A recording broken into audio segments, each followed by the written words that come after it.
Hallelujah, जय मसीह की, praise the Lord. आज के इस नए दिन के लिए हम पिता परमेश्वर को धन्यवाद दें। हमें हर दिन अपने आप को याद दिलाना है कि आज हम प्रभु यीशु मसीह में नई सृष्टि हैं। हमें परमेश्वर ने अपना पवित्र आत्मा दिया, हमें अनंत जीवन दिया, हमें अपने बेटे और बेटियां कहा है। तो हम हर दिन अब अपने परमेश्वर की आज्ञाकारी बेटे बेटियां बनकर उनकी इच्छा पर चलें। आज प्रभु यीशु मसीह के द्वारा हमने अनंत जीवन पाया है। खुदा का वचन कहता है कि परमेश्वर ने अनंत काल का ज्ञान हमारे अंदर उत्पन्न किया है। Eternity is set in our hearts. हम सबको, जो प्रभु को नहीं भी जानते, कहीं ना कहीं सब ये बात के बारे में वो सत्य को ढूंढते हैं कि मरने के बाद क्या है। कोई ऐसा नहीं कहता कि हाँ मरने के बाद हम बस खत्म हो जाते हैं। सबको होता है कि मरने के बाद ऐसा होगा, या अलग अलग तरह की लोग जो है सोच रखते हैं। लेकिन खुदा का वचन हमें साफ साफ कहता है कि जिसने प्रभु यीशु मसीह पर विश्वास किया है वो अनंत जीवन पाता है। तो मरने के बाद हमारी एक इटर्नल डेस्टिनी है। अगर यीशु पर विश्वास करते हैं तो वो परमेश्वर के साथ है। लेकिन अगर प्रभु यीशु मसीह को हम रिजेक्ट करते हैं तो वो परमेश्वर से दूर है। और जिसके बारे में वचन कहता है कि वो जगह है जहां पर दुख पीड़ा है, क्योंकि वचन में लिखा है कि जिनका नाम जीवन की पुस्तक में नहीं है वो हमेशा के लिए आग की गंधक में फेंक दिए जाएंगे, जो कि हेल। और खुदा का वचन इस बारे में साफ साफ कहता है कि हाँ, एक जगह है जो हेवन है और एक हेल है जो परमेश्वर की प्रेजेंस में है और परमेश्वर से दूर है। लेकिन आज जीते जी हमें चुनाव करना है। हमें यीशु मसीह पर ना सिर्फ विश्वास करके ग्रहण करना है, बल्कि फिर उस धार्मिकता के रास्ते का पीछा करना है, प्रभु की ओर बढ़ना है, आज्ञाकारिता में हमें बढ़ना है। तो आइए आज हम वचन में आएंगे। खुदा का आत्मा हमारी सहायता करे। और यीशु मसीह के कहे हुए वचन है। यीशु मसीह ने खुद इस बात को कहा कि किस तरह से मृत्यु के बाद हमारी एक इटर्नल डेस्टिनेशन है जहां से कोई वापस नहीं आ सकता। और हम मृत्यु हमारे जीते जी आज हम यीशु मसीह को रिसीव करें। अगर आज हमारी मृत्यु हो जाती है तो फिर हम परमेश्वर से के या तो पास होते हैं या परमेश्वर से दूर होते हैं। और हमारे दिन गिने हुए हैं। हम ये सोच के ना चले कि अभी तो बहुत टाइम है, अभी तो बहुत टाइम है। हम इस गलत फहमी में ना रहें, खुदा के वचन को हम सीरियसली लें। तो आइए हम लूका की अंजील उसके 16 चैप्टर में आएंगे। 19th वर्स ऑनवर्ड स्टोरी को देखेंगे जो यीशु मसीह ने सुनाई। और वहां पर उन्होंने कहा कि दो मनुष्य है, एक धनवान मनुष्य है जो कि एक अच्छी जिंदगी को जी रहा है, अपने सुख विलास में, धन दौलत में, अच्छे कपड़े पहनकर, अच्छा खाकर। लेकिन एक गरीब मनुष्य है, कंगाल मनुष्य, जिसका नाम लाजर है। और उसके शरीर पर, पूरे शरीर पर घाव हैं। और लोग उसको उठाकर उस अमीर आदमी के देवड़ी पर लाकर रख देते हैं। और फिर हम देखते हैं कि इस कंगाल आदमी के बारे में लिखा है कि वे चाहता था कि धनवान की मेज पर की जूठन से अपना पेट भरे, वरन कुत्ते भी आकर उसके घाव को चाटते थे। तो उसकी इतनी हेल्पलेस कंडीशन है कि वो जो कुत्ते भी आकर जब उसे चाटते हैं तो वो उनको दूर नहीं कर पाता। और वो बुरी हालत में है। और उसको यही है कि जो जूठन बाहर फेंकी जाती, जिसके पीछे वो स्ट्रीट डॉग्स आते हैं, वही वो खा ले। तो हम यहाँ पे देखते हैं कि जो धनवान आदमी है वो जरा भी उसको, जो कि उसके गेट पर वो बैठा हुआ है, वो जो गरीब मनुष्य है, लेकिन फिर भी उसको उसकी चिंता नहीं, उसके अंदर कोई दया नहीं है, वो किसी भी तरह से उसकी मदद नहीं कर रहा। वो सिर्फ अपने लिए जी रहा है। एक सेल्फ सेंटर्ड लाइफ है जिसके बारे में बाइबल हमें कहती है कि हमें ऐसी लाइफ नहीं जीना, हमें औरों के लिए भी सोचना है। क्योंकि परमेश्वर ने जो कुछ हमें दिया है वो इसलिए नहीं कि वो सिर्फ हमारा है, बल्कि हम उन्हें दूसरों के साथ बांटे।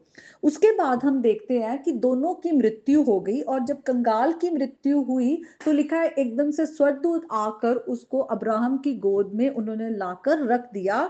लेकिन धनवान मरा और वो गाड़ा गया। तो धनवान के पास पैसे थे, हम देख सकते हैं कि उसका एक अच्छा बरियल हुआ है।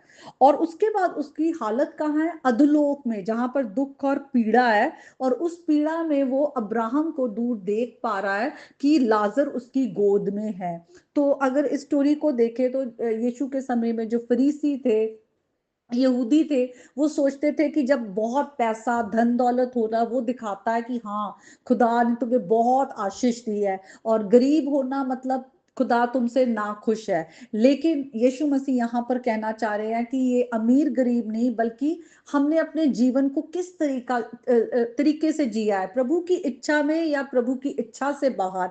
हमने क्या प्रभु के डर में जिया है या प्रभु का डर ना रखते हुए सिर्फ अपने लिए जिया है। और उसके बाद देखते हैं कि वो जो अमीर आदमी है, धनवान मनुष्य, वो लाजर से अब्राहम से दो रिक्वेस्ट करता है।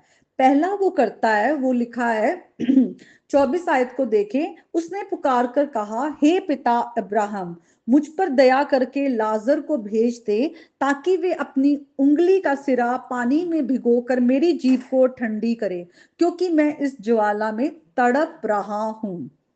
और दूसरी रिक्वेस्ट वो करता है, हे पिता, मैं तुझसे विनती करता हूं कि तू उसे मेरे पिता के घर भेज, क्योंकि मेरे 5 भाई हैं। वे उनके सामने इन बातों की गवाही दे, ऐसा ना हो कि वे भी इस पीड़ा की जगह में आए। तो ये दो रिक्वेस्ट है। एक तो हम देख सकते हैं कि वो ऐसी जगह है जहां पर वो बहुत बुरी हालत में तड़प रहा है, एक पानी की बूंद को तड़प रहा है, और वो चाहता है कि लाजर आकर उसके अपनी उंगली का सिरा पानी में भिगोकर उसकी जीभ को ठंडी करे। दूसरा, वो चाहता है कि मैं इतनी बुरी जगह पे हूं, और वो अपने बहन भाइयों के बारे में सोच रहा है कि वो यहाँ ना आए, तो लाजर जाकर उनको इस बात के लिए चेतावनी दे। लेकिन दोनों उसकी रिक्वेस्ट जो है वो मना कर दी जाती है।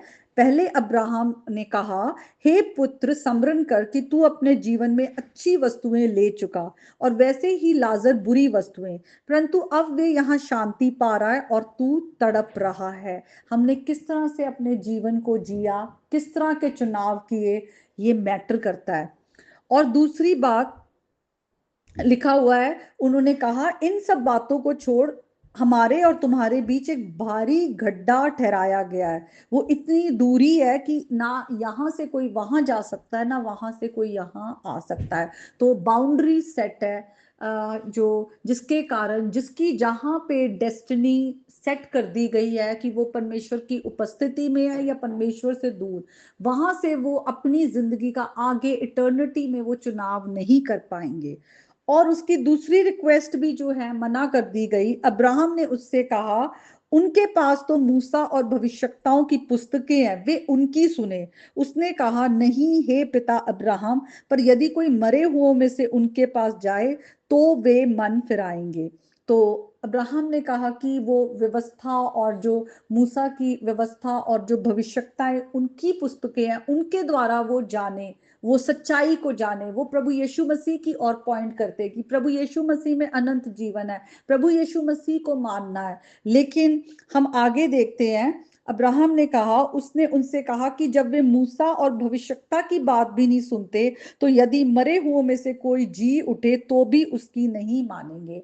तो यहाँ पर यीशु मसीह एक तरह से प्रोफेसाई कर रहे हैं, किस तरह से यीशु मसीह मरकर जी उठे हैं, वो जिंदा खुदा है। लेकिन फिर भी आज कितने लोग हैं जो वचन पर वो विश्वास नहीं करते। यीशु मसीह के जी उठने के बारे में जब उनको गॉस्पल उनके साथ बांटा जाता है कि यीशु मसीह हमारे गुनाहों के लिए मारे गए, गाड़े गए और तीसरे दिन जी उठे, वो इन बातों पर भी विश्वास नहीं करते। और कितने ऐसे हैं जो विश्वास नहीं कर रहे, वो हमेशा हमेशा के लिए प्रभु से दूर हो जाएंगे। हमें अपने भले कामों के कारण हम कभी भी स्वर्ग को नहीं पा सकते, अनंत जीवन को नहीं पा सकते। जो अनंत जीवन है वो सिर्फ प्रभु यीशु मसीह में है। और जो कोई पिता के पास आए, उसे विश्वास करना है कि यीशु मसीह जो है वो ही संसार का उद्धार करता है, वही है जिसको परमेश्वर ने तीसरे दिन मुर्दों में से जिलाया। यीशु मसीह को अपना प्रभु मानना है, अपनी जिंदगी प्रभु को देकर उस पर, उसके बताए हुए रास्ते पर चलना है हर दिन पवित्र आत्मा के द्वारा।